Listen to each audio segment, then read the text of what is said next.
searching.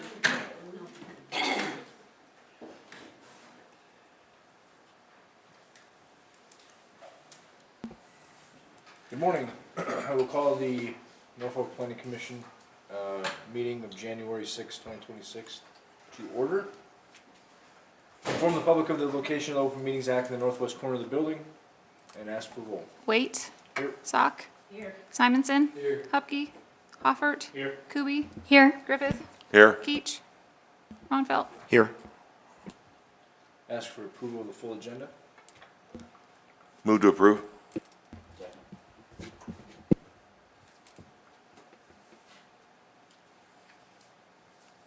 All commission members present voting in the affirmative. Motion carries. Consideration of approval of the minutes of the December 2nd, 2025 Planning Commission meeting. Move to approve. Second.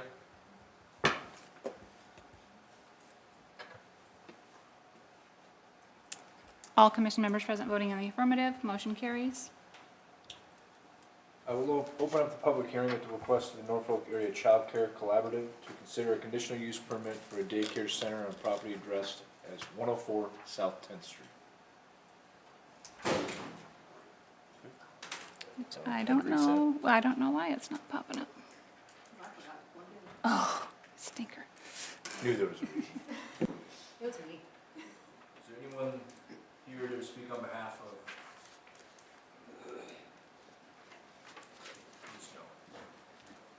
of? Should I fill this out? Yes, please sign in.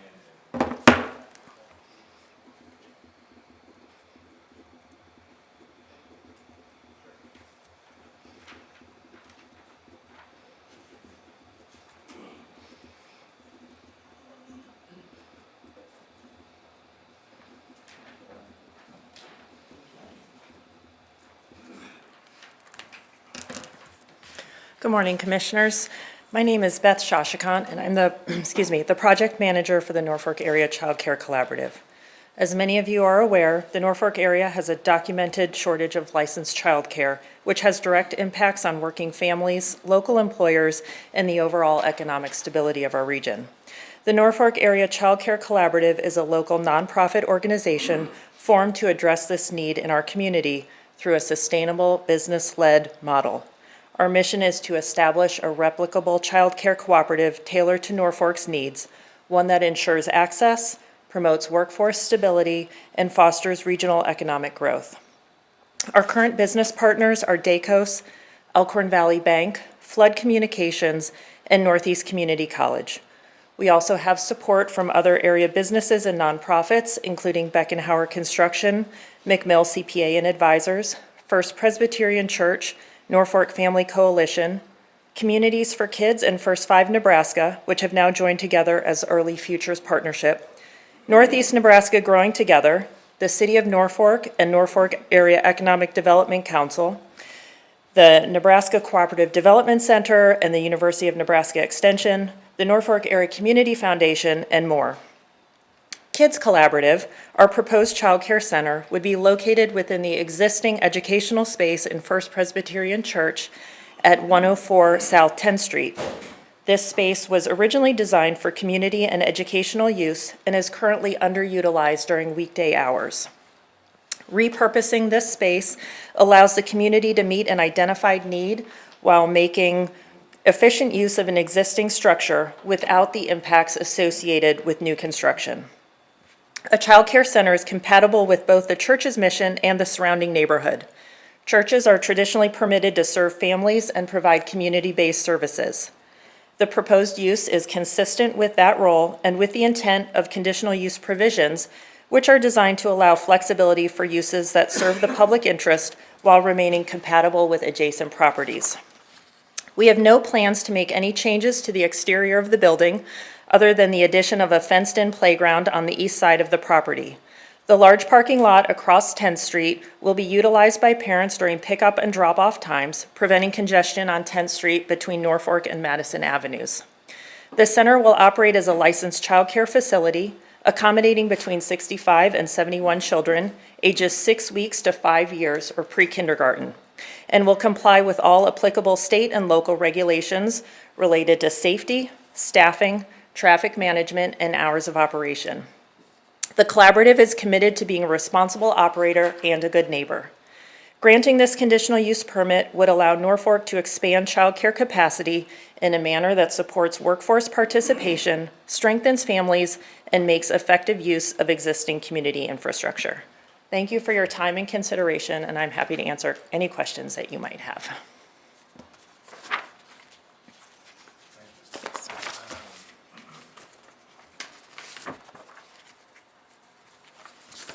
As far as, I think, the discussion that we've had is the safety of the children, drop off, pick up, obviously is, probably the number one priority at that, at that point. As far as any sort of crosswalk, and where is the entrance, the main entrance to where, you can force, parents to park in the parking lot? And then at what entrance, because obviously there's the north entrance, the south entrance, and that main entrance, which one would be your primary?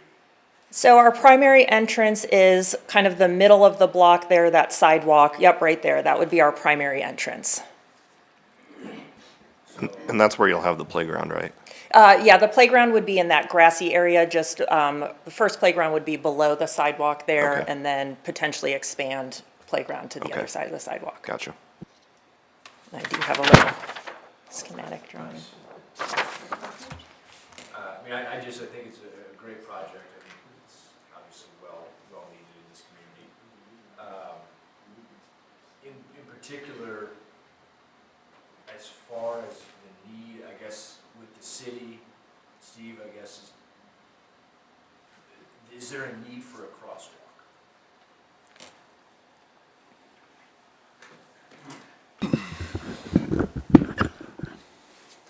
I believe there probably is. I think some conversation around a speed table there where that main entrance cross sidewalk is, extending that sidewalk on the east side to connect into the sidewalk. If that's where people are gonna go, as they're parking in those lots, you can just kind of see they're gonna walk to the back of the cars and walk out of those lots. I think if there was a crosswalk where your cross mark is, would make a lot of sense.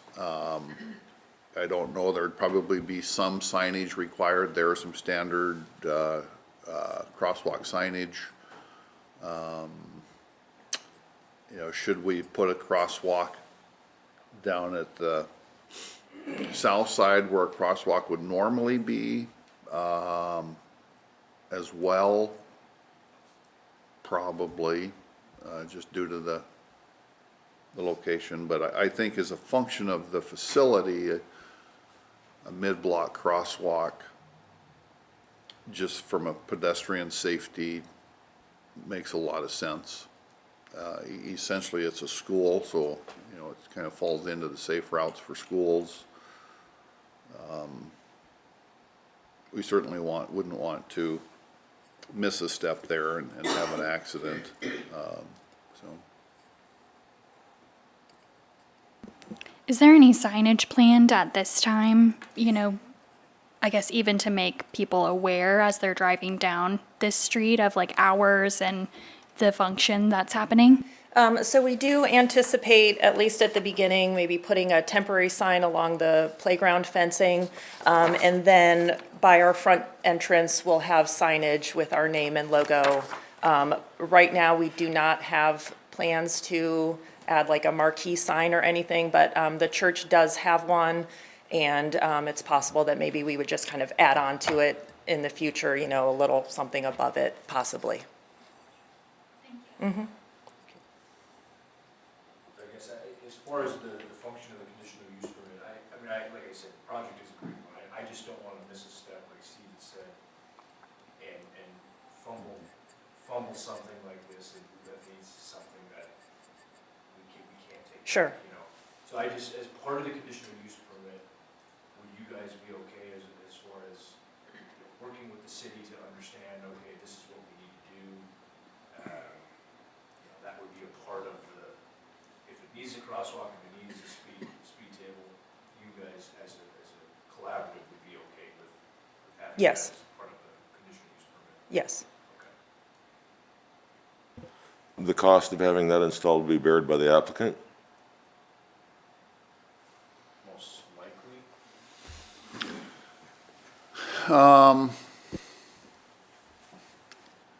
Yeah, I don't know if that's a conversation we need to take to some sort of traffic safety committee. I mean, it does sound like in her reading, there's a partnership out there around childcare facilities and then just the need for childcare. If that's a way we can, as a city, kind of participate in that and help make that happen, I think the city would be willing to do that. We'd need to identify kind of where that would come from. I don't know what that cost even is, but I would just guess there would be a willingness for the city to participate in that cost.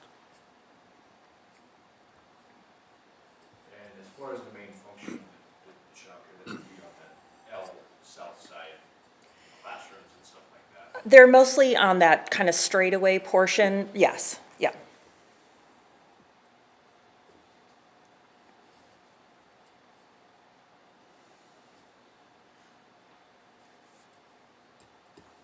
I think that was my biggest concern as far as just the easy crosswalk, figuring that out, and making sure you guys were, agreeable to incur, whatever that is. Is there, within the conditional use permit, are we going to specifically disallow curbside drop-off southbound? I think on that west side, because doors flying open, cars coming by, kids getting out, I mean, I understand. I don't know how the traffic is in the morning going to school. I don't either. Specifically that, the 10th Street area there. But I just know we did kinder music from time to time, and that's where it was at. And when drop off, I mean, just on a random Sunday at 2 wasn't bad. But at this one, I don't know how much congestion and stuff there is at 7:30. I don't. So, Do you guys even, What? Drop off kids for childcare. Well, yeah, parents would be walking them in, but it's a question of whether they would be allowed to park on the curb and bring them in, I think is the question. But yeah, absolutely, parents are bringing their kids in. Do you know about? We have a couple of representatives from the church, so I didn't know if they knew about congestion in the mornings. I think it could be something that's evaluated. If it's unknown, we could put it in there that it would be evaluated, but with the potential to disallow if there seems to be congestion issues or safety issues that could come back to some sort of a traffic safety committee or something, and we could evaluate that. But, we're running into these issues substantially down on 6th and 5th at the junior high right now, and we're working with the school district and the police department to try and figure that out, and, we just don't want to recreate an issue here. I know what it's like to run late and pull up there and hustle everybody out and whatnot, so, I think it's something to consider as far as long as we can get it right in the beginning, that's all we want to do. So, Appreciate that.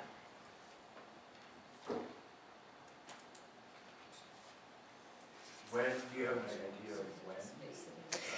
Is there significant construction? Not significant, but the main thing that we need to do is put in fire suppression sprinklers, and so the work that we need to have done, we think could take anywhere from 4 to 6 months. So now we're looking at potentially sometime this summer. But We got time as far as putting together the plan and all that, okay. yeah.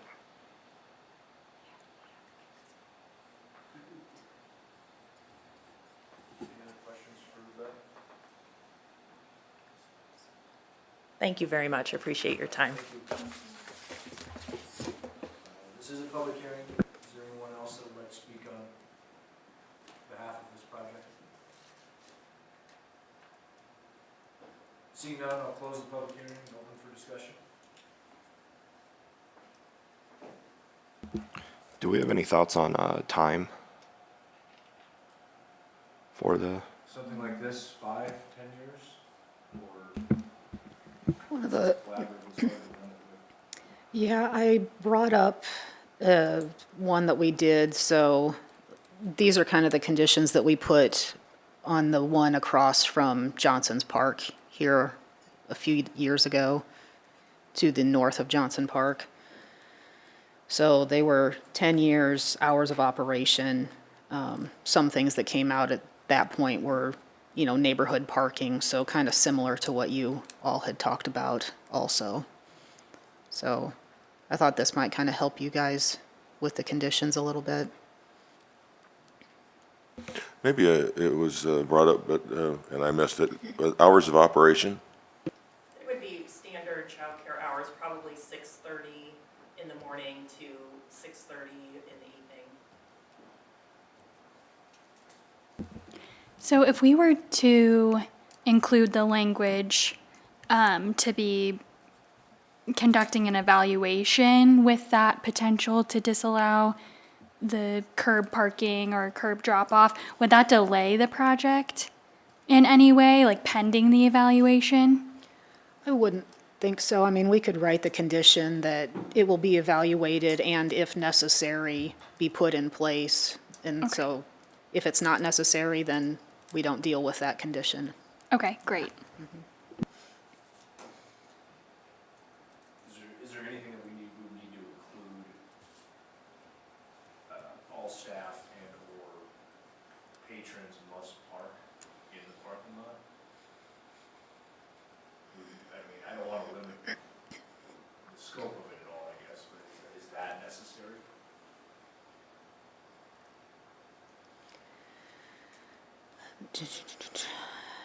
Steve, how would you put that? I mean, would you put a condition that pickup and drop off shall be from the parking lot on the east side of 10th Street unless it's allowed for curbside drop off after evaluation or something like that? Yeah, I think we can structure some language around that. Okay.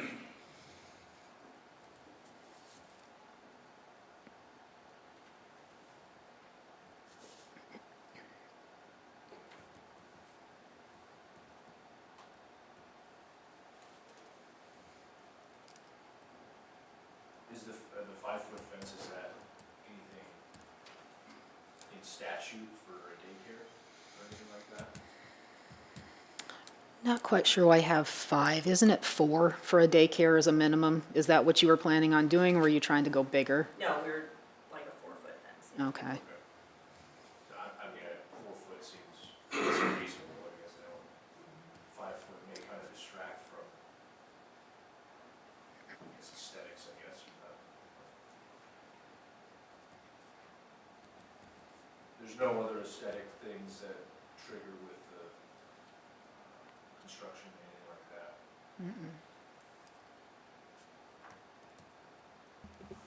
I'm going to go back to the parking. I think if we're going to move forward with doing crosswalks and stuff like that, just to avoid people parking over top of the crosswalks, I think that needs to be in there right away. Is there essentially be, at that crosswalk, the big old white blocks that will be painted on the street? Is that, if the crosswalk were to be put in, I'm just picturing like the white rectangle boxes on the street that will be painted on? Yes, I would imagine you'd have the, kind of the standard signs, you know, there's a sign specific to school crossings. So I would envision that sign with it's a sign with a crosswalk and a pedestrian and a child in it. That would be in advance. You'd have the speed table. The speed table,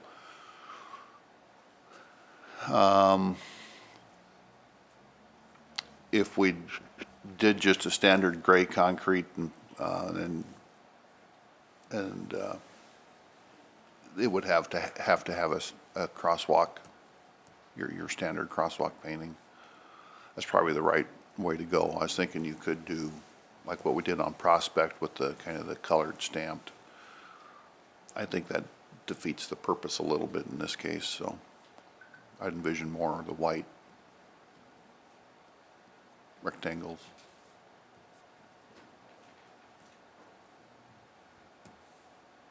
Any other discussion?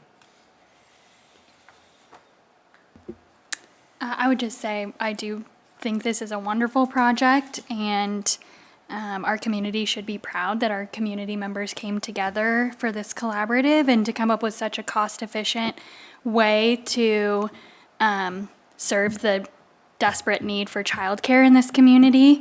And I definitely appreciate the importance of the safety of the children, especially in traffic, but I would just hope that our conditions don't delay the project or, cause any significant difficulties because of the significant need of more childcare in our community. So just want to keep that in mind as we're writing the conditions. And, I know that the collaborative are really good community partners, and I just want the city to be a good partner back to them as well. When is this intended to be open and functioning? They said 4 to 6 months of construction.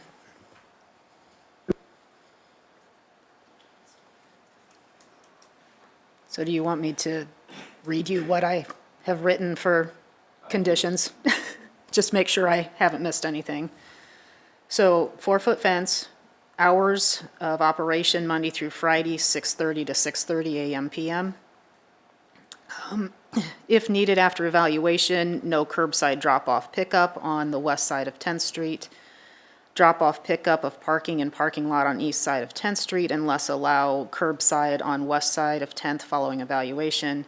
And work with the city regarding pedestrian safety with mid-block crosswalk at a minimum. I'll make it sound better, but that's the general idea. Did I miss anything? The timeframe, Oh, yeah, 10 years. 10 years, is 10 years agreeable, I guess? That's kind of the standard, I guess, with some of these.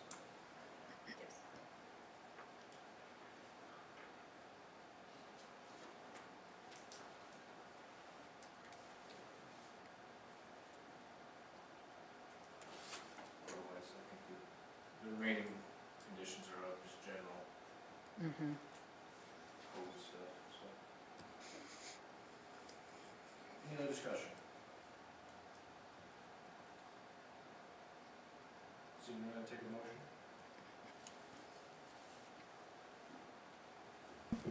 I'll make a motion to have city staff prepare a conditional use permit for discussion and action at the next regularly scheduled planning commission meeting for a daycare center on property addressed as 104 South 10th Street. Second? We have a motion to second.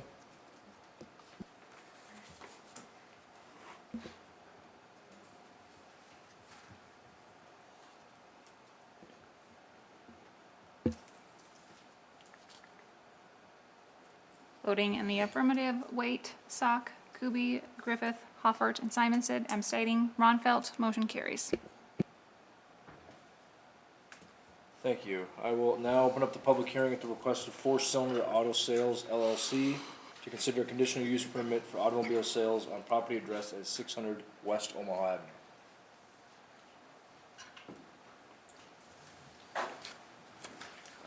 Morning.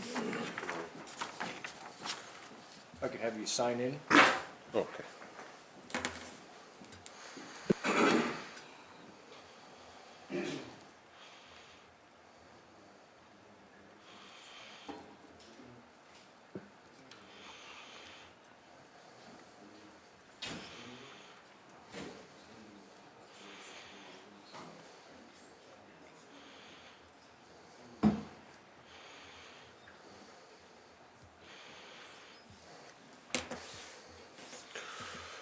Hi.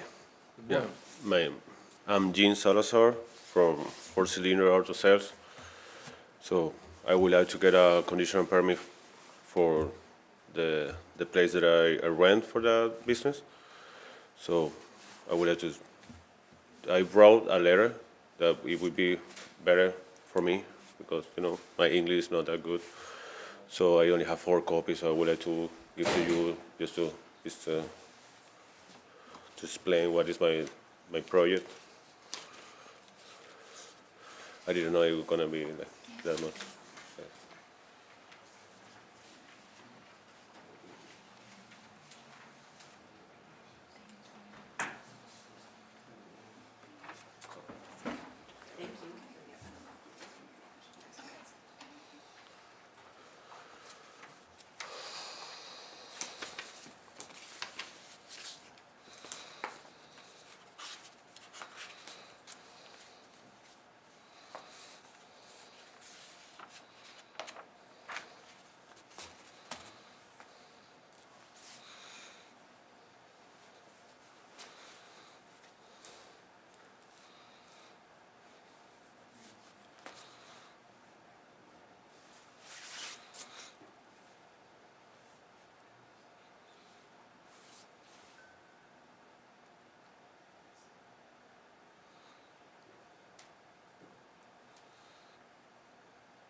So which building, because it's this whole square here, what building would you have the auto sales at? We currently rent the both buildings. Okay, So for the dealership, it's gonna be the one on the front. On the so street. that brownish one? That one. Okay, And the back one is gonna be for the service, for the yeah, shop. okay. And they're all connected together, like inside? Yes, Okay. it has some pictures right here. I'm gonna show you really quick. Yeah, that'd be great. This is will be like the showroom.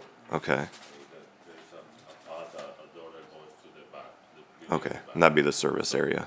So they connect both. Okay, This is a example. Well, this is a picture right now. This is the main building, and this is the back, the back, the one in the back.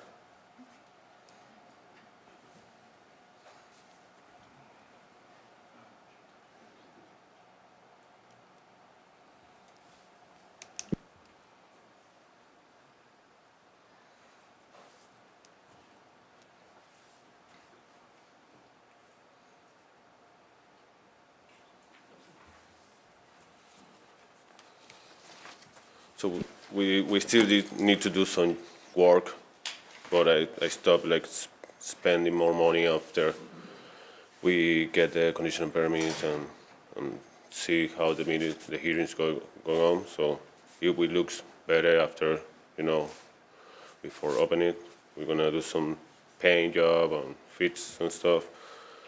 But I just wanted to explain like what are our total space for cars in the main building, in the front and the back. So we have like about 23 spots for cars, including the service and the showroom and the parking on front. We also have like a 4 parking lot for any client or customer that want to come to visit the office. where do you anticipate that parking to be in? Will it be marked then with those yellow lines? Yes. Yeah, where will the parking be, in the back? That back no. lot? The parking lot in the back belong to there are 2 offices right there in the same corner. They have 2 different right there. So the parking lot in the back belong to them. They have like a 14, 12 spot for them. My parking lot will be in the one in the front, which is gonna be hot that side it could be like for seat spot for the car dealer, and also the other side will be for the client for the visitor parking lot. It's gonna be a sign with a visit parking lot. Yeah. I have like a 4 or 5 more spot for them. Okay. So that gray building on the corner, that is a separate business from you? That's a separate business from me. Yeah. Okay, There's 2 different business right there, 2 Yeah. offices. yeah, My concern here, I'm not here to squander your project. I just want to make sure that he's up to code on all of this looks like a very, very small space for whatever the parking allowed for customers, for staff. I just don't want to, bury him in a corner by granting the permit when he's not meeting certain standards.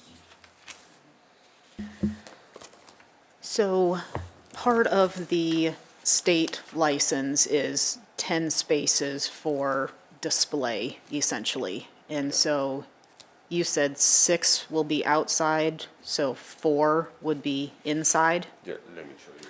Real quick. Okay. This is the outside. We have a 6 spot for display plus 4 spot for customer. And this is inside the building. So there is 1, 2, 3, 4, 6. There's 8 more.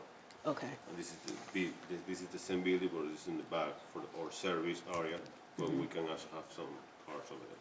Okay. But for this place, we already have 14, 8 plus 6, 14 spots for. Perfect. So I know for the license, we need at least 10.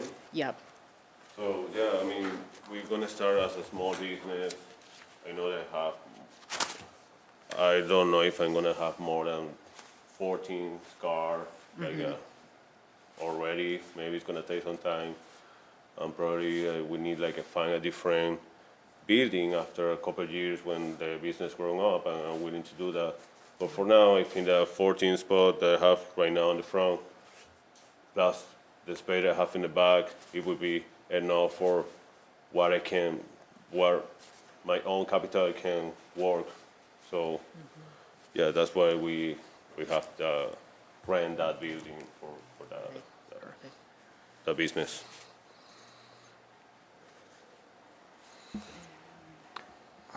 I'm still a little bit concerned about parking just because Omaha Avenue, the parking there, or the street there, I mean, traffic seems to flow pretty quickly. And so just giving people enough time to come off of the street and onto your lot, finding a spot and everything like that, without having to like slow up and be like, oh, where am I gonna park? That's kind of my concern, because then that disrupts traffic on Omaha Avenue itself. Do you know what I'm saying? Yeah, Yeah. I mean, I understand what you say. So Okay. it's gonna show how the front looks. Mm-hmm. Like, so it would be like the six spot or car for sale. Uh-huh. And this is gonna be our parking lot, you know. Okay. So it's in Omaha Avenue, Mm-hmm. and even for any kind of business that you guys have over there, it's kind of hard sometimes to get to the Omaha Avenue from the building because it's a traffic. So it's a regular traffic over there. So I guess we like have to be. Okay. That's the front building.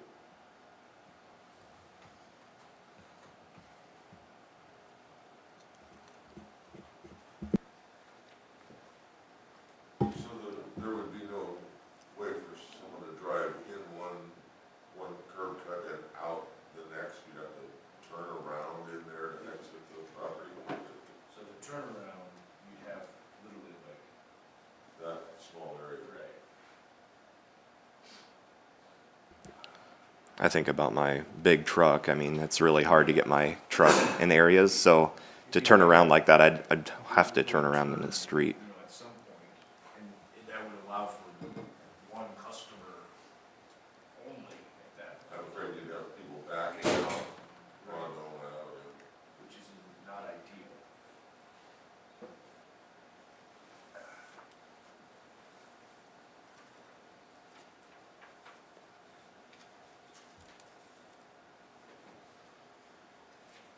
I'm just concerned of the space. I want you to be able to do what you want to do. I don't want to limit that in any fashion. I'm having a hard time like conceptualizing what that would mean if I were to pull in there to buy a car and there's one spot available. Because you have to have six or whatnot in the front. Val, are there any requirements to how many spaces are required, I guess, for parking? Yeah. Right. So the state needs the 10 for display. And then for sales, we have one space for each 2,000 square feet of open lot sales area for display.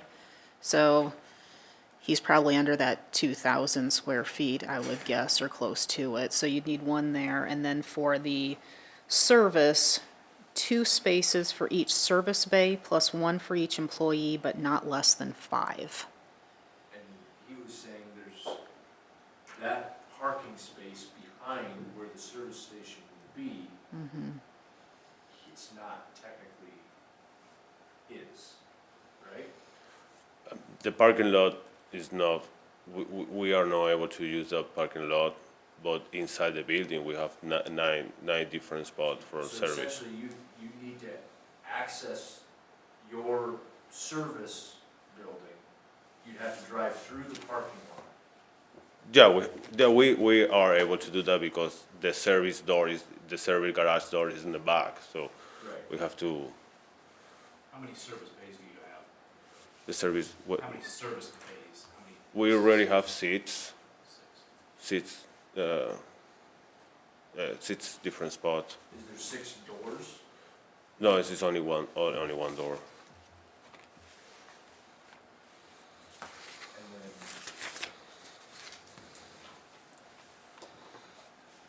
without access to that back parking lot.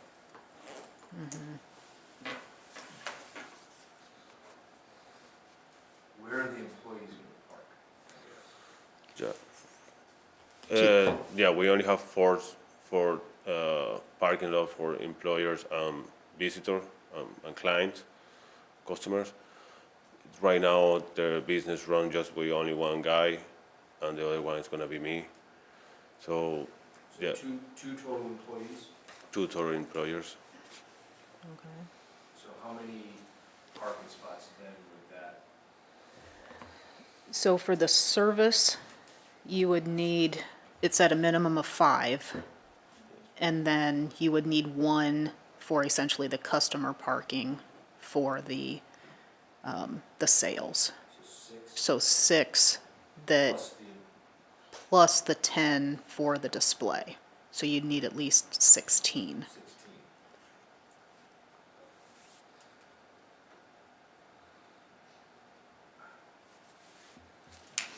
So do the employees park inside?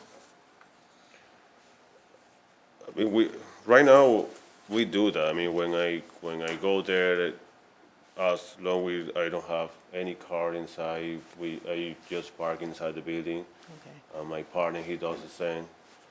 So, yeah, we usually park inside. So just in case that we have more than 15 car for sale, we have to park in the 4 different parking that we have to from for visitor or employer.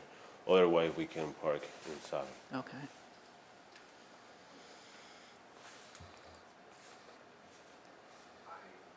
I'm having a very difficult time figuring out how it's just logistically possible. Yeah, I just would like to.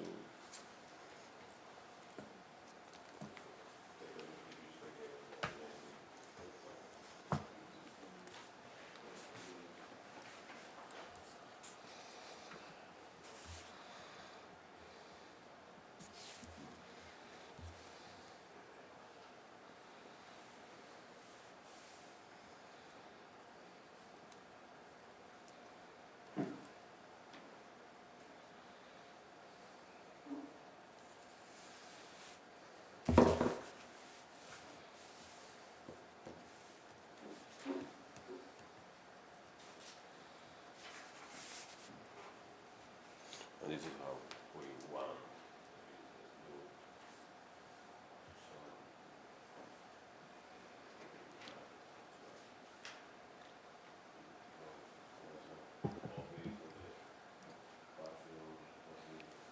All of, I mean, like I said, I understand, like, with the pictures, what I struggling to comprehend is where am I going to park when there's 6 vehicles in the front? Because that's what the state has you need, at least, you're gonna have 14 vehicles that's essentially on display. There's literally 1 parking space that anyone can park. And with the congestion in that front parking lot, and it's kind of a haphazard way of putting the vehicles for display. And that allows for 1 space to turn around in. Also, there should be no parking anywhere within the footprint of the approach.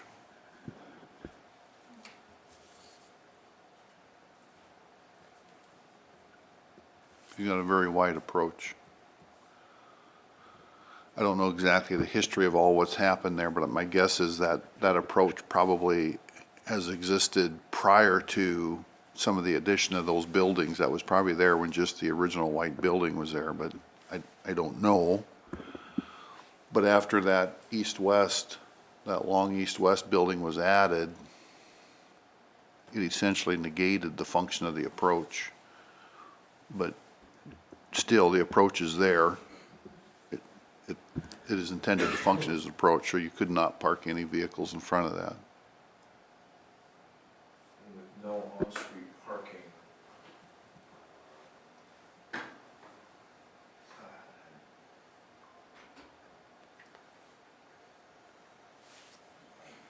I don't see how it's functionally like possible. Unless I'm missing something. With no access to that back area, the back parking lot.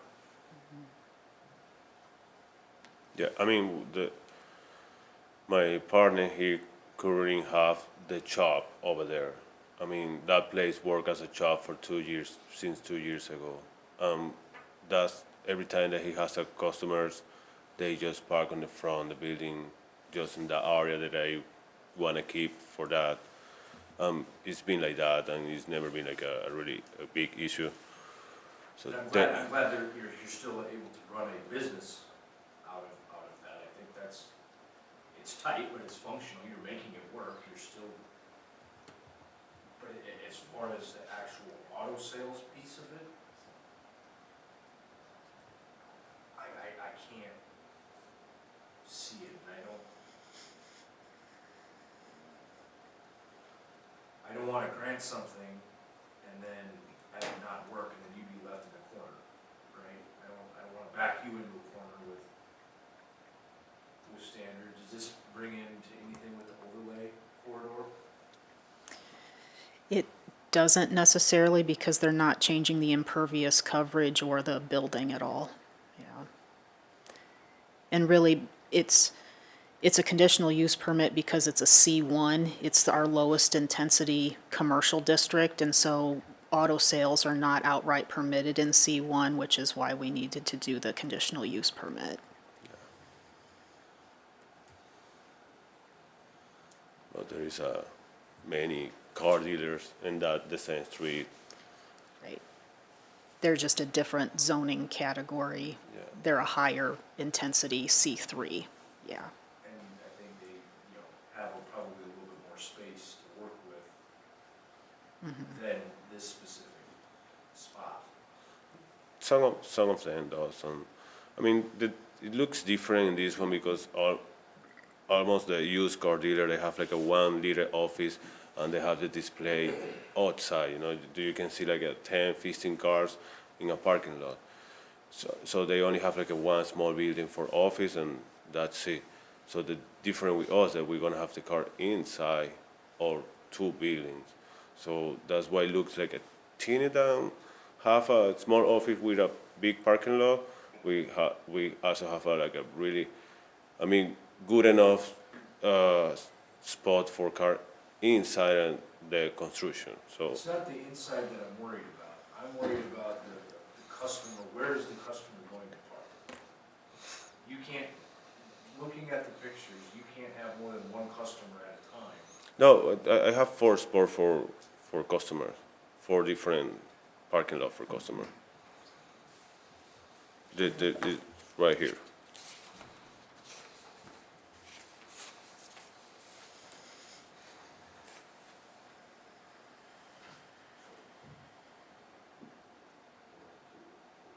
But then how are you going to get out? How is that customer's going to have to back out onto Omaha Avenue? Well, that building is like that. Even if you have any business that you have over there, that's the way you have to can park over there. I understand that you have to go back, but there is no way that we change because that's the parking lot that we have. That's the parking that building has. But right now, you don't have 6 cars in front. Yeah, I don't. So most of them can just just go. Like there's an actual flow to it. Yeah. Well, at the same time, I can work with that. Maybe we can move like 4 cars for selling that side, and maybe half that space for people can just for the client. So Val, will you look at this picture and you're saying there's 4 spaces. Yeah, 4 to 3 spaces. On the east side of the main door. Okay. Steve, is that what you were talking about? Can they park in front of the approach, or are you saying they can't park in front of the approach on the east side of that bay door? So could they take a couple of the cars of the 6, open up a pathway that they could back out and then kind of cut through the rest of the front of the building? Is that what you guys were thinking? I envisioned the ingress off of the approach on Omaha Avenue and the egress through the alley. Right. So could they fit a few more cars on the inside for the display and remove some on the outside so that you have a pathway? And from the picture here, they must barely have 20 feet from the face of the building to the stretch of grass, 20, 25 feet max. We, That looks like we Also- do we do have 20 feet. 20 feet. You also have to think about if someone wants to test drive a vehicle, you're gonna have to play opposite Tetris if there's one in the corner they want to test drive. I mean, no, I don't really see how that site is gonna function and meet the requirements of the statute in terms of parking, ingress and egress.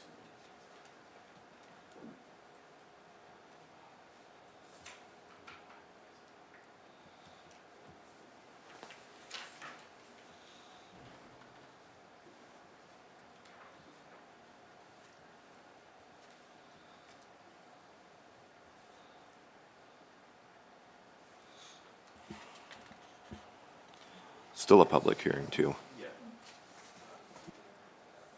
So, is there anyone else at this point that would like to speak on behalf or against this specific conditional use permit? Can I just say something? Come up to the podium, please.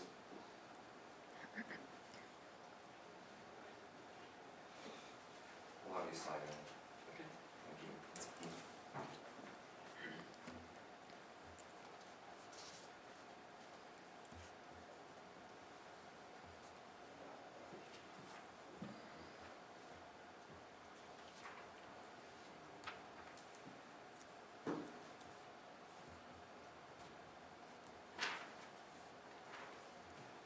Okay. My name is Jane Becker. I live at 611 West Indiana, which is the house behind the Fastenal building, which is right on that alley. Now, I have nothing against you opening it up. I know we've seen you a couple times already. But the only thing is the alleyway, you're talking if you goes through the alleyway and out, that alleyway is used for semis. It's used for all the apartments. It's used for, I mean, that alley is it's almost a street versus them using 6th Street. So my only concern is if you have somebody coming through that way and coming out the alley, that building is so tight, you're not gonna see anybody pulling out into the alley that is coming down the alley.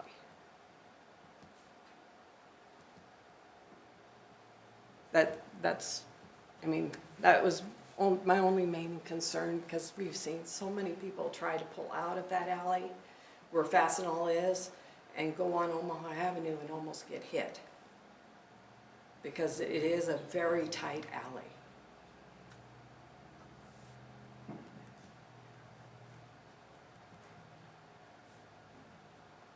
Appreciate it. Thank you.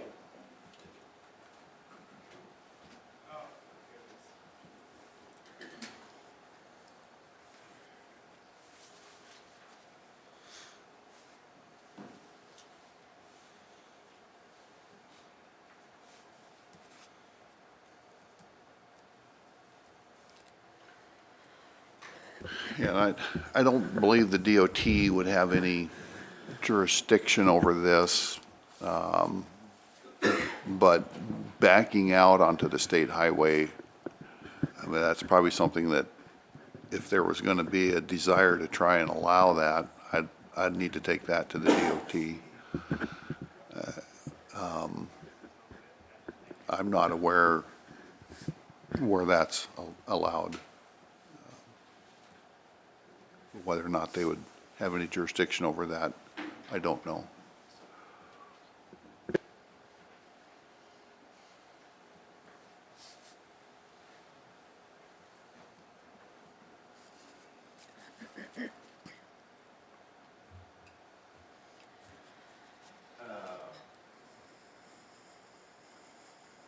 At this time, is there anyone else who would like to speak on behalf or against this specific permit?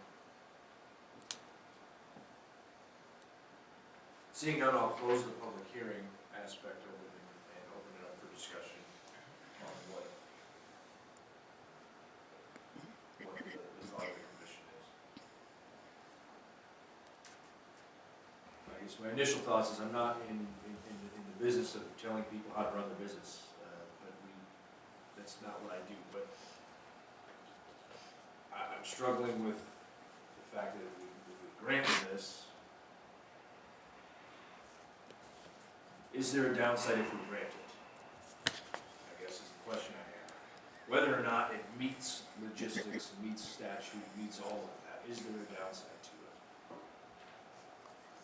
it? But I don't want a state of chaos that could cause accidents, whatever, right there. It's a very, very busy thoroughfare. Is the company currently licensed with the state as a dealership? So far, I have the lease, the company, that's a deal, but I don't have the license yet because I need to get this conditional permit.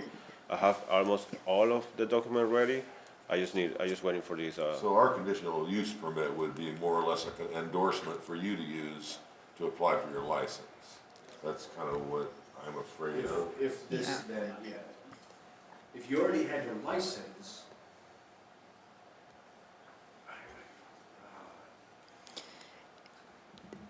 So a little history of that. When people try to get a dealer's license or like a daycare license, the state asks for a zoning compliance letter from us to say that the zoning is correct to use that. And so because the zoning didn't outright permit it, then we have to like attach the conditional use permit to say they've gone through the process and now it's okay for the zoning compliance letter. So that's why he doesn't have his dealer's license, because it wasn't zoning compliant without this.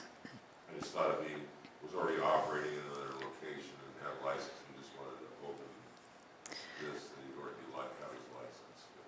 No, it goes by the address, so even if you have one over here, if they stop there or open a secondary one, they still require a zoning compliance for the new location too, yeah. To me, there's no way in which this, I mean, as it sits right now, that it fits and would work. It's extremely tight. I can't see it working and operating safely and giving customers, employees, cars enough room, so.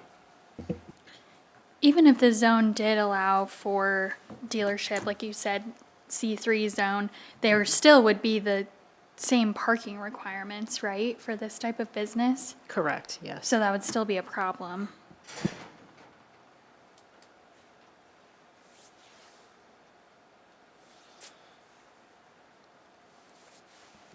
Any other discussion? You guys? Is there any way you can get access to that back parking lot or no? I could ask because they only use like a 3 spot for the park for the parking. I think if like the front was strictly for display, then you had like a no parking sign on the overhead door, and it said something to the effect of like park around back customers or whatever.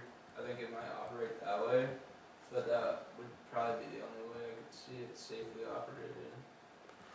Yeah, that's something that I can discuss with the owner, like trying to maybe we can use the back parking lot and the office can use the front I one. also know that there's requirements that they need that are necessary for that business. Please, to try to build the future. Right, yeah, so like there's apartments above that have parking requirements, and whatever the square footage of those offices are would need a certain amount too. Right. So as long as they have that and they have extra, I mean, I was trying to figure it out. It doesn't appear that there's a lot of striping going on back there, so you can't really count parking spaces easily. But if somebody could help with that, so I guess you have a few options available to you. You can vote on it. You could, if you have questions that if you wanted him to go back and ask certain things, you could table it till next time. It's up to you guys whether you want to get further information or you have the information that you feel necessary. I feel the only way I'd be comfortable voting yes would be to have more information of whether you could use a few of those parking spots in that back parking lot. Yeah.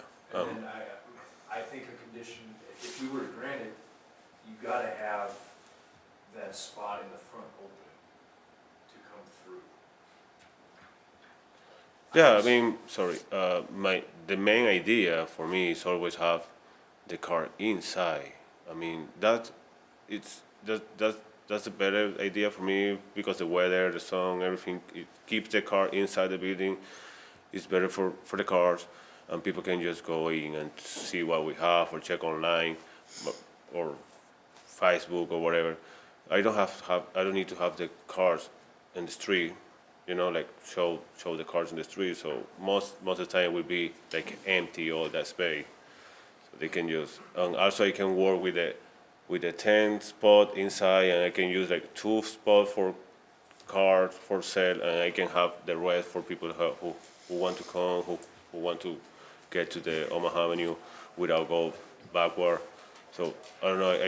I can work with that. I mean, I know that I'm not gonna start with 10 cars right now, so it's gonna take a while, and so yeah. I mean, I can try to make that work for the city, that work for the community, and safety for everyone. If that.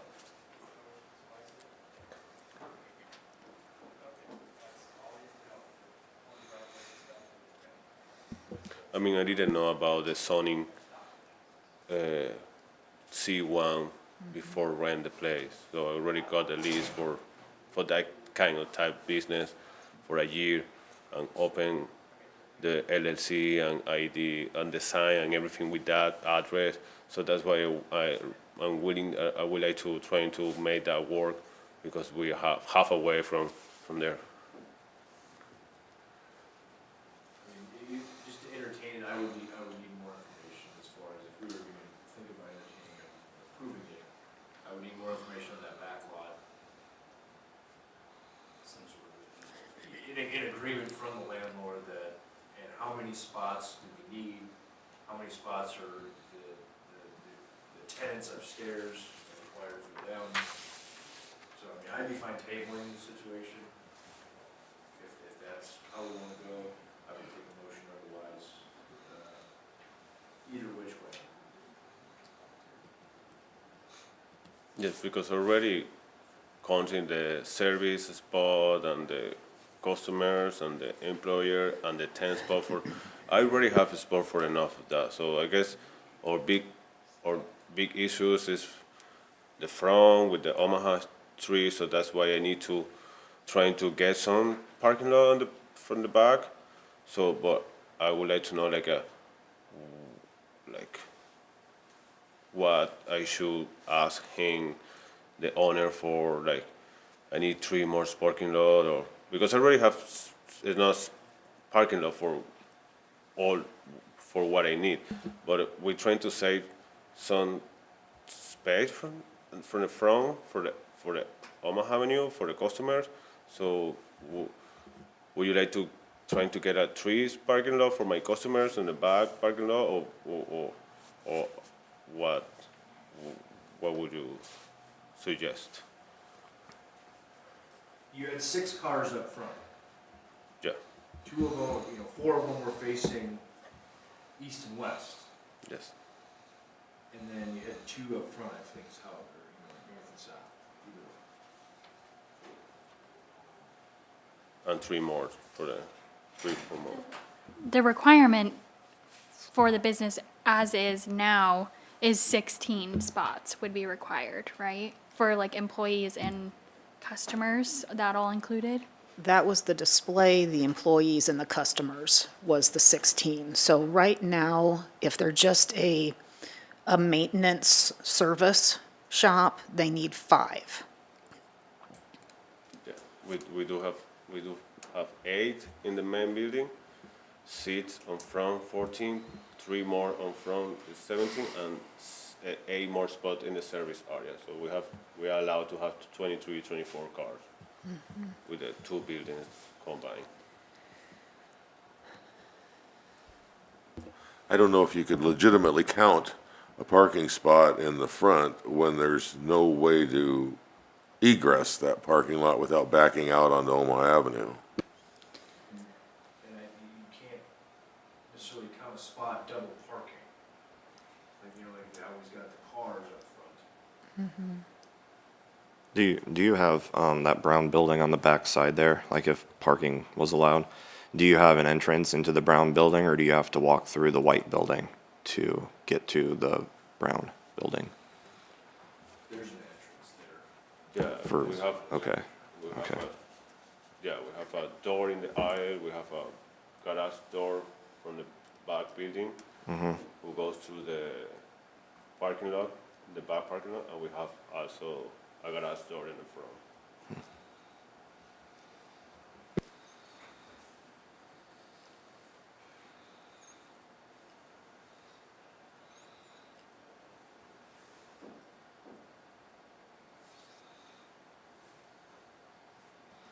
So do we want to table or do we want to entertain it as it is now? I want at least a little guidance as far as, we can table it, we can vote against it, obviously. Right. This is a conditional use permit. As part of the conditional use permit, we want to ensure that this is okay. So, I'm struggling to comprehend parking. right. The 16 spots, I understand for the show cars and whatever, they can be inside. Well, I doubt that a customer's going to be parking inside. I don't visualize customer parking No. right up front there. So do you want us to maybe contact the landlord and ask, the square footage of the businesses already in operation there? Because then we can figure out the required parking for the businesses in operation once we have the square footage of what those are, plus the apartments. And then we'll see if maybe he can help mark those somehow, that these are the apartments, and so maybe it's not a free-for-all potentially back there, if that would be something he would be willing to do. And then a lot of times with conditional use permits, we attach a site plan that shows how things are going to operate on there. So is there a way to take and make it flat like the picture above and actually mark out parking spaces and then the flow of traffic, and then that could become something as part of the conditional use so that it shows you can't park in certain places because you need the flow through? I mean, we can see if we can help with something like that, if that's something that you want us to look into. I think a site plan would be really helpful just to be able to understand and grasp all the different spaces. But the parking spaces, they can't be like double used, like by multiple businesses, right? Right, Okay. yeah. So that's where we need to take the total square footage and everything that's being used and figure out that parking, yeah. I think that at a minimum would be what I would need to feel comfortable even allowing a conditional use. I want to work with you, I don't want to just shut it down if there's a possibility, a possible way to make it happen. You've already went through the work to do all the things, I want to be able to work with that. I just don't wanna just, no, this is a terrible idea, like, that's not what I want, okay? So, at the minimum, I think we, have the information, we see the information, and if we still don't think it has to work, then we deal with it at that point. That would be my opinion, I guess. I agree. With that said, I'll move to table. We have a second? I'll second. Motion and second for tabling to a date certain? Or the next regular schedule? We can do it to the next regularly scheduled if you want to, if we can get a hold of the landlord quickly, unless you wanted to bump it to give more I time. think we want to have adequate time. Okay.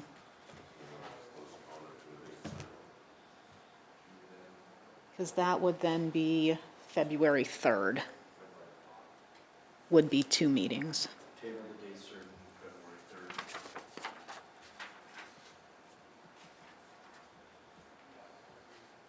Please vote.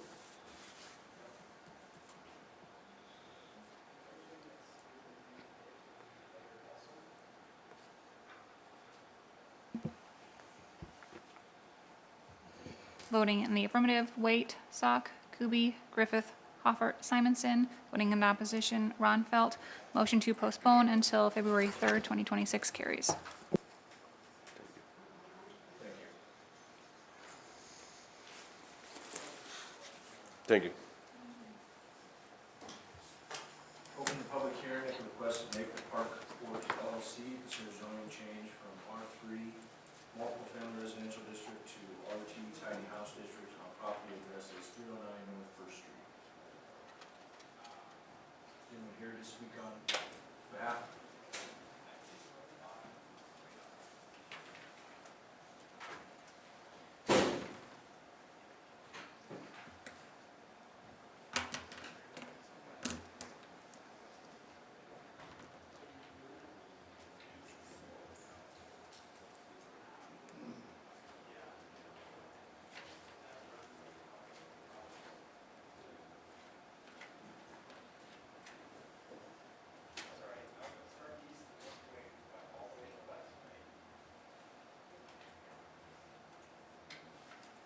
Hi, I'm Mike Miller, and I'm the owner of the land.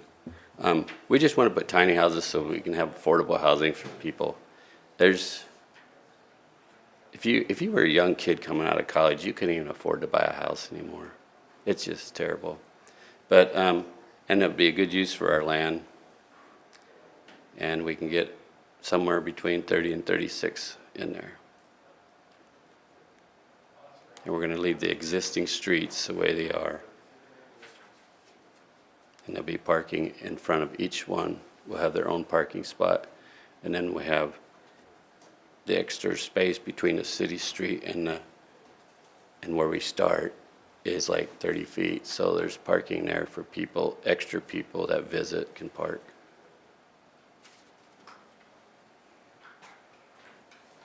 What's the width of the existing streets in there? 30.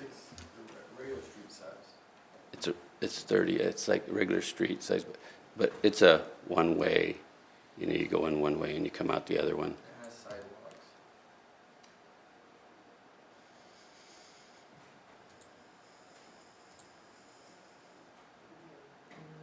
We're going to eliminate the trees except for 2.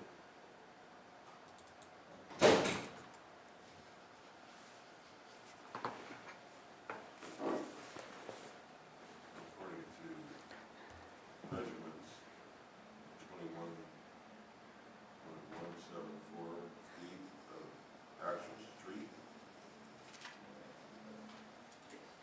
Yeah, we can measure that a little further to the west there. I think there might be some overgrowth there that's skewing that measurement. I wasn't quite sure where the sidewalk was. Is it up here?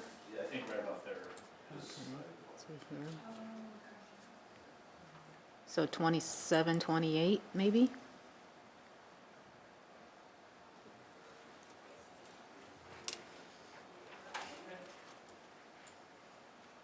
Oh, it's hard to tell down here.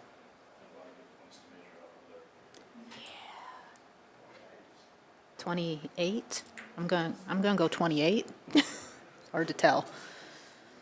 What's the street gotta be?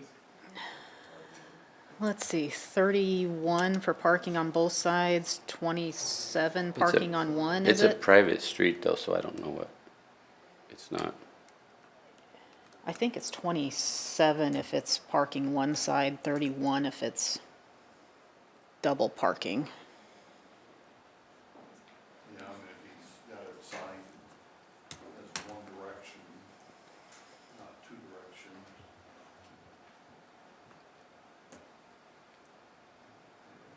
I'd say that 27 feet would certainly work with parking on one side.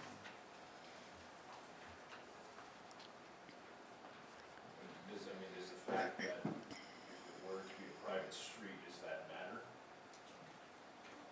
No. We don't dictate the width of their streets.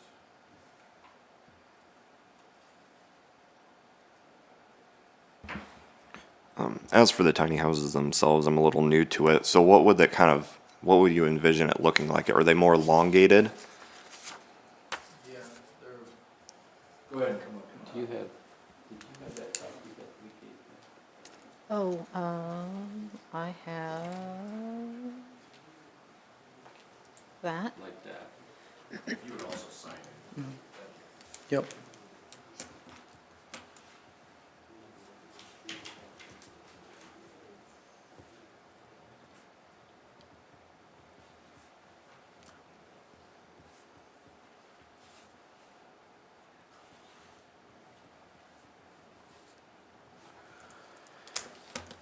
I think they're 14 feet by 36 feet, 14 feet wide. No, that's the buildings Oh, the lots? are Oh. 25 Oh, by yeah, 25 by 65. 65. Yeah. Oh, buildings too, yeah. What was the building?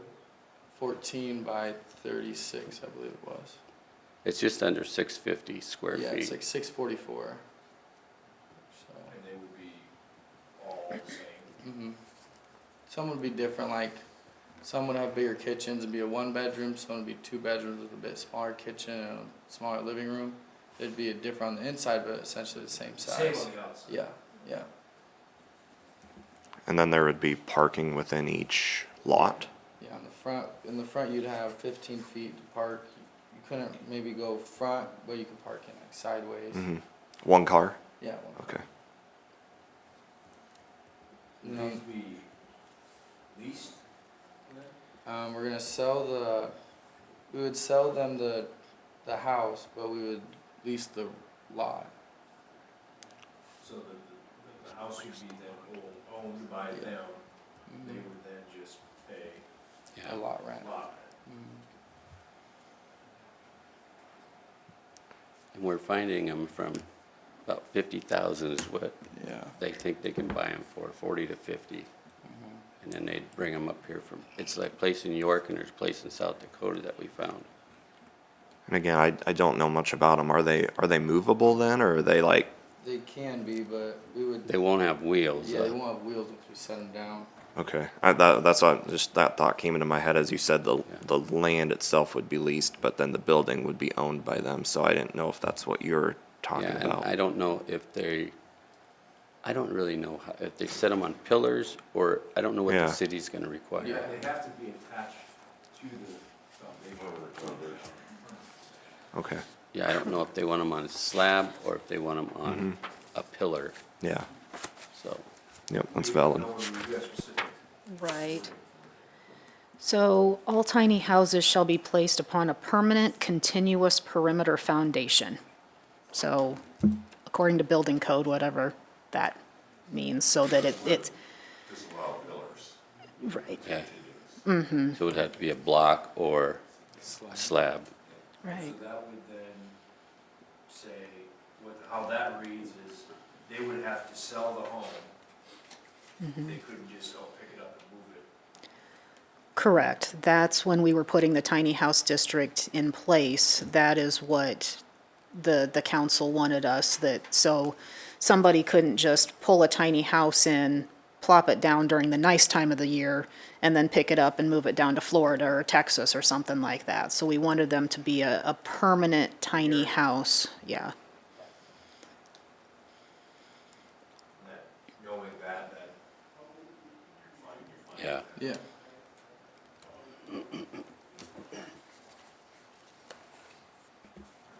Looking at your drawing on here, does it still, the entrance, we have those two entrances, right? Off of First Street? Okay. Yes. So that backside, will you still utilize that, I guess, make it a U shape? That, we drive on the backside there? No, do we still wanna use that? What were you thinking? Yeah, you have to drive through there, but it's not as wide. It's like a one-car drive. Yeah, it's. It is. It's not as wide, Yeah, Okay. so there's no parking there. yeah. my concern is just EMS and anything like that. How does that work in this situation? Does a fire truck need 20 feet, I think? If I'm remembering what the fire guy said, I want to say it's 20 feet to maneuver.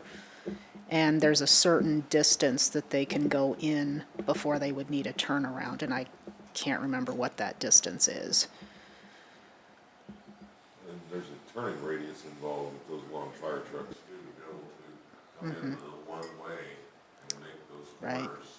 Two corners on the backside to go out. The exit. Because on the overhead view, it looked like that north corner, it was a really sharp angle. North corner. Seemed like a sharper angle, so that was kind of my question. Oh, yeah, we'd have to cut that one, a That little bit. lot? Okay. See, before, there was a retaining wall in there, it's not there now. Oh, okay. Since the city took it. Build the trail. So would that still be the capability of EMS coming through, like going all the way through, like the Yes. U-shape? Yeah, It's still there. Yeah, yeah, it's still functional. Would you allow parking on that backside U? no. No? It's Okay. not, it won't be wide enough. Okay. How do, I guess this is just for the zoning change, but how do, utilities look like underground? We're gonna put all new sewer line and water lines in Okay. and electrical, because we don't know where nothing's gonna be until. And it will all come up beside the trailer, so there won't be, or the house, so that it won't be nobody going underneath. So then they'll build a little box on the outside. Have you ever seen those, across the dam at Yankton, those tiny houses? That's kind of what it is. And they build up, the box is only, so all the sewer water and everything comes out there, and it goes into the side of or right under the trailer and up, or house. Would these be all electric units? Yes. So no, you got no gas then? No gas. Is, Val, question for you. Yeah. Have you had any conversation with them in terms of the building code that they've obviously gone out and had some conversation and have quotes on what they wanna bring in? Talk about what they're wanting to bring in is an RV, more of an RV. Oh, no, it's like a It's stick-built house that, Okay, so it's gonna meet those yeah. building codes and installation and. Yeah, because they still have to follow like the IRC codes and things like that, so yeah.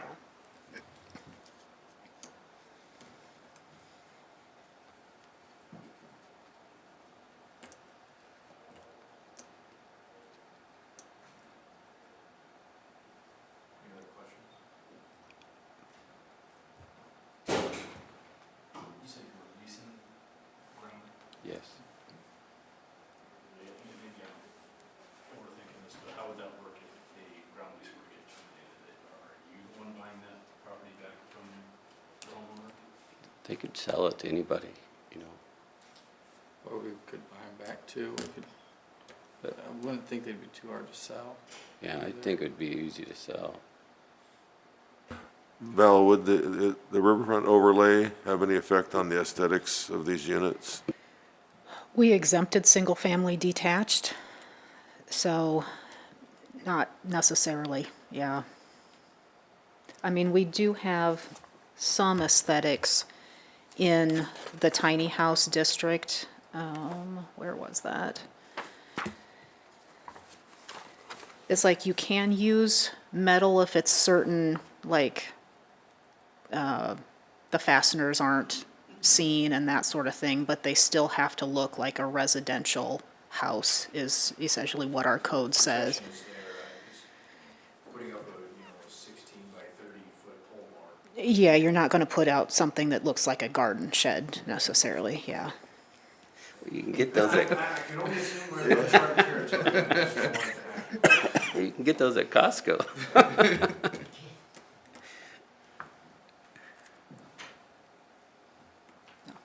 This is what we said, it has the finished appearance of a residence.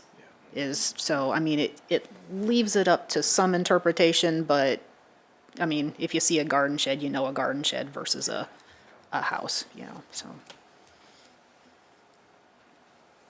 If you went to the state fair, they had the displays at the state fair, them tiny houses. Do you happen to have any examples of what you're putting up and all we have in our enclosure here is this? No, we don't have no pictures of I them. can look one up if you want me to. Would they all be generally kind of the same aesthetic? As I mean, the ones that are the same size anyway? It could be different colors. Yeah. And Is- they're gonna be asphalt roofs, they're not gonna be tin roofs. Yeah. Oh, okay. Well, yeah, I guess, you're just gonna install them and then sell them, or will you sell them and then build them based on what the buyer wants? Yeah, and we thought that the place would bring some down and then they just sell them off as they, So they got multiple. Yeah, What so- the people would like. Huh.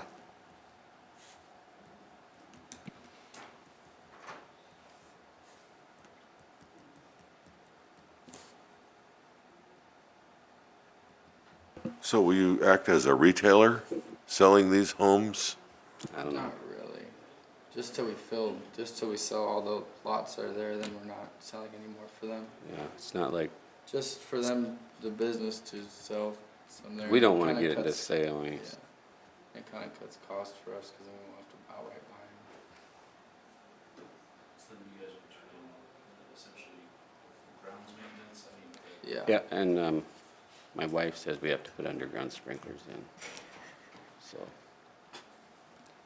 you guys gonna run like an HOA type situation there, or? I don't know how you do that, because we're gonna do the mowing and everything, so that they won't need mowers, and if they have a little garden shed, it's probably only for their bikes, you know. I mean, yeah, do you anticipate trying to just keep it as nice as possible? I mean, anything's better than Yeah. what it is right now, but I mean, just with that Johnson Park, it looks so nice there. Yeah. Just keeping that same feel of trimmed up and And we everything. want as much grass as we can. Yeah, But so we gotta get rid of a lot of trees, because you can't get grass to grow with them trees. yeah, yeah. But the only two trees I wanna keep is them two big sycamores.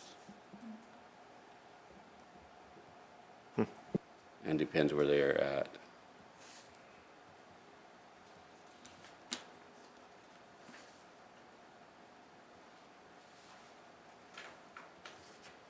Any other questions? Thank you. Okay, thanks. Thank you. This is still a public hearing. Any discussion? I'm a residential homeowner near that area. My name's Jim Sponel. Let me get my glasses here.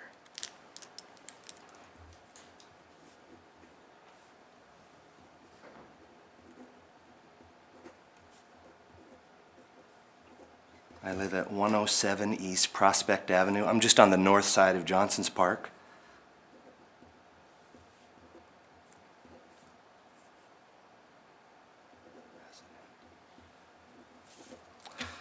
So I live at 107 East Prospect Avenue, and I've lived there for over 30 years. And I don't know these guys. I'm not really trying to promote their project. I just want to say that it would be nice to have that developed, you know? It's been an eyesore for years.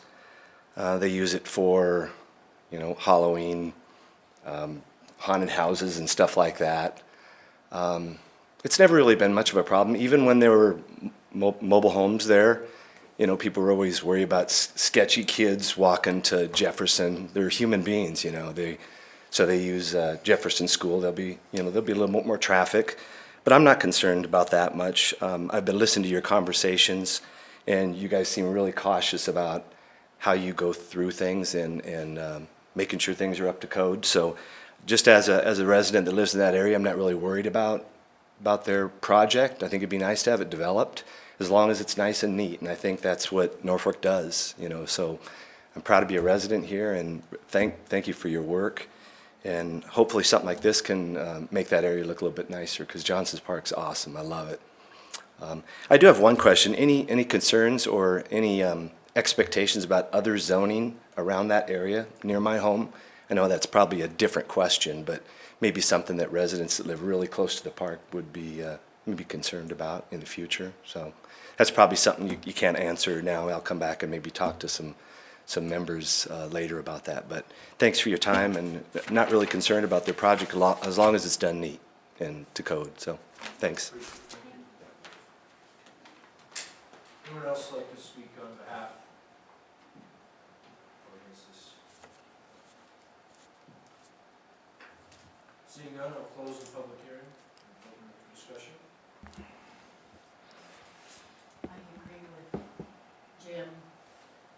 It's been an eyesore for years. It'd be nice to have that developed. We have a beautiful park right across the street, and it looked the way it does right there. And I've actually seen the one that he's talking about in Yankton on the north side, Billy Wilson Court.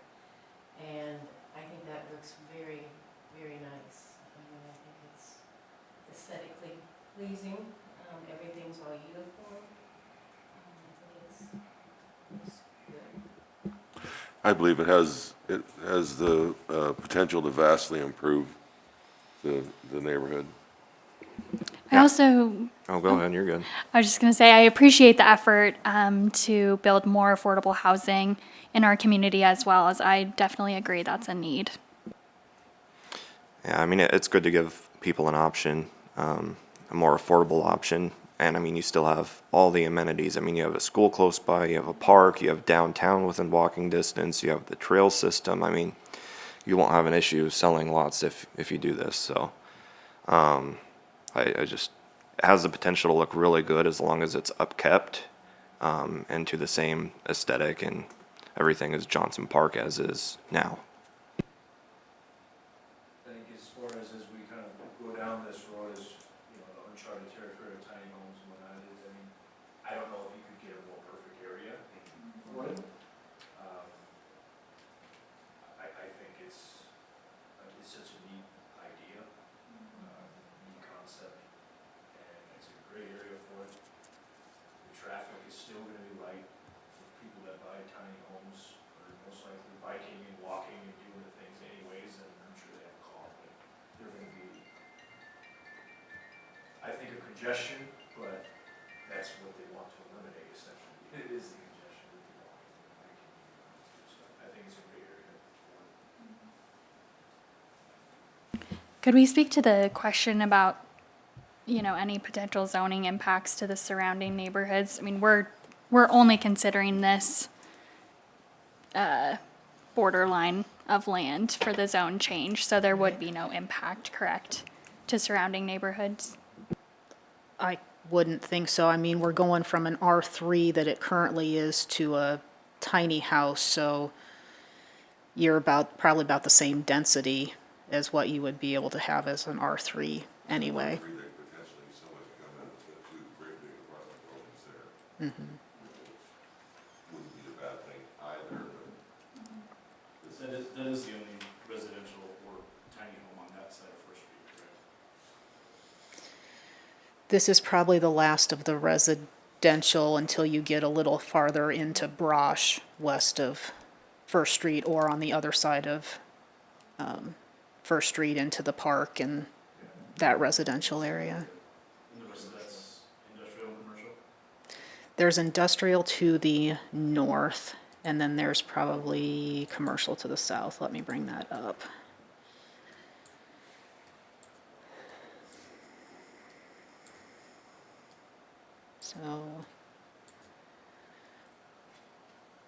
So we are looking at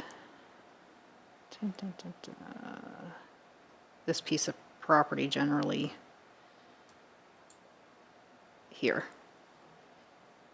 Right? No. This one, yep. Knew I was looking for a triangle.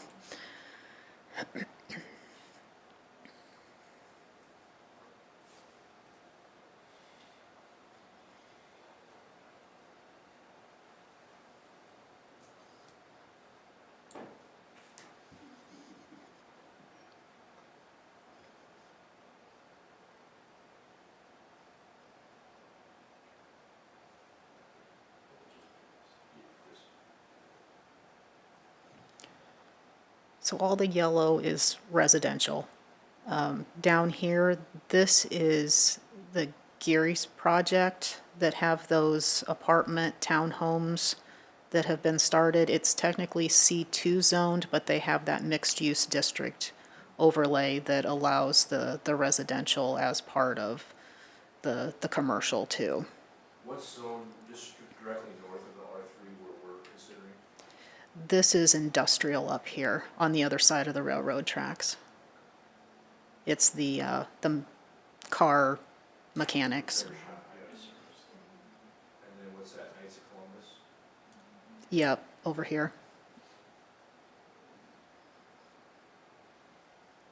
And there's quite a bit of space between the industrial and the R3. Correct. You have the trail and the railroad in there, and yeah. Mm-hmm. Oh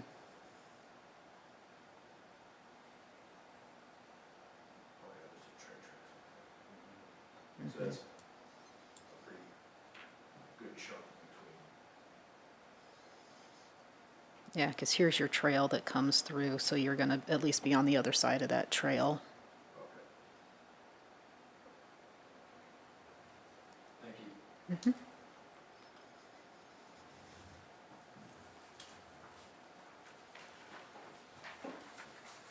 There's no other discussion, I'll take a motion. I'll make a motion to consider recommendation of a zoning change from R3, multiple family residential district, to RT, tiny house district, on property addressed as 309 North First Street. Second. Motion and second.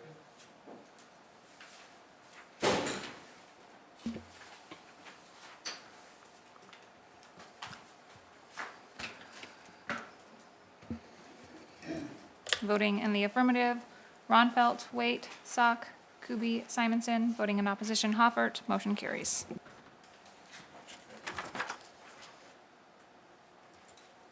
Consideration of recommendation of the final plat of Fox Ridge subdivision.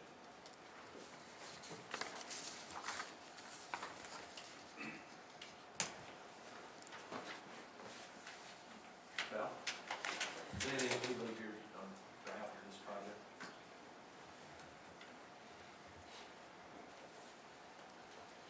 Good morning, Stephen Romakers, Granville Custom Homes, 4514 Howard Boulevard, Columbus, Nebraska. I'm the developer. This is the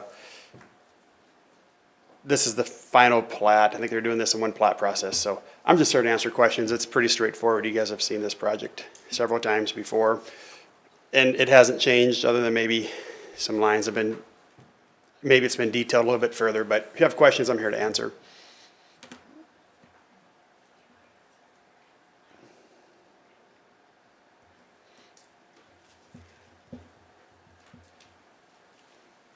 How many square feet are the homes?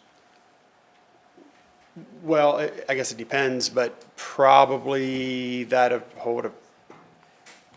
our plans are to build about a 1,500 square foot ranch on the per site.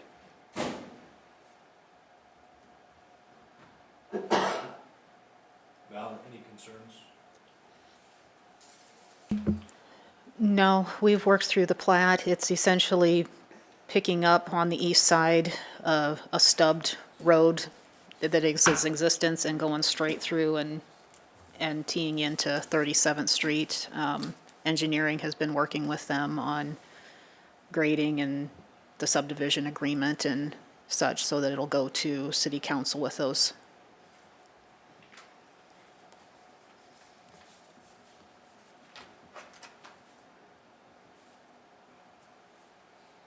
Fair enough. All right, thank you. Thanks. Thanks.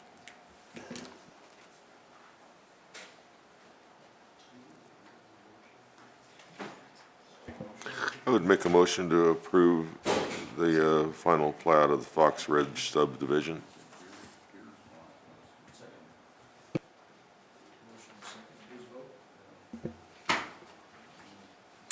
All commission members present voting in the affirmative, motion carries. Val, November 2025 building permit report? Okay, so since we didn't have the last meeting in December, we're doing November 2025. So last year we had 7 single-family detached, this year we had 3. No new duplexes or multifamily. We did have the same number of single-family attached, 2 and 2, from last year to this year. And we're about 4.5 million higher than last year for total valuation, mainly due to like the police station coming in and some city projects going on. Thank you. Any other open topics or concerns? Make a motion to adjourn? So move.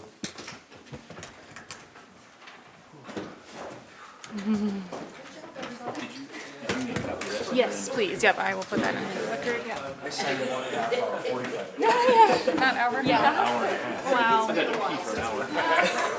Casey, you want to make sure you sign it? Getting ahead Oh, yes. I haven't had any caffeine. Just around the corner to the left.